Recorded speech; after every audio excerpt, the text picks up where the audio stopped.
السلام علیکم ویور، اساس پروگرام، اساس کفالت پروگرام اور وسیلہ تعلیم پروگرام کے ساتھ ایسی تمام خواتین جو 1 کروڑ بینیفیشری ہیں ان کے لیے بہت بڑی خوشخبری ہے کہ اب ان کو راشن پروگرام بے نظیر انکم سپورٹ پروگرام میں جو خاندان ہیں ان کو راشن پروگرام فراہم کیا جائے گا۔ اس کی مکمل تفصیلات اور اس کا طریقہ کار آپ کو آگے چل کر فراہم کریں گے۔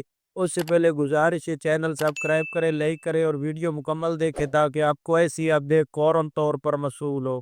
پاکستان کی تاریخ کا سب سے بڑا رمضان ریلیف پیکج لانے کی تیاریاں۔ وفاقی حکومت اس بار رمضان میں 110 ارب روپے سے زائد کا ریلیف پیکج دے گی۔ رواں سال رمضان ریلیف پیکج سے 1 کروڑ شہریوں کو سہولتیں دی جائیں گی۔ وزیر اعظم نے رمضان میں زیادہ سے زیادہ ریلیف دینے کی ہدایات جاری کر دیں۔ ذرائع کے مطابق ماہانہ 50,000 روپے سے کم آمدن والوں کو رمضان ریلیف پیکج میں شامل کرنے پر غور کیا گیا۔ وفاق نے رمضان ریلیف پیکج کے لیے 30 ارب روپے سے زائد مختص کرنے پر غور کیا۔ حکام کا بتانا ہے پنجاب نے رمضان ریلیف پیکج کے لیے 45 ارب روپے مختص کیے ہیں۔ ذرائع کے مطابق سندھ کی حکومت بھی رمضان ریلیف کے لیے 25 ارب روپے مختص کرنے پر غور کر رہی ہے۔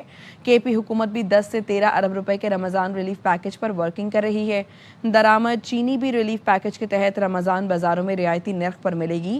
رمضان ریلیف پیکج کے لیے SMS سروس 8070 پر رجسٹریشن ہوگی۔ رمضان ریلیف پیکج کے لیے BISP کے ڈیٹا سے بھی مدد دی جائے گی۔ وزیر اعظم نے BISP سے ہٹ کر بھی مستحقین کو رمضان پیکج میں شامل کرنے کی ہدایت کی ہے۔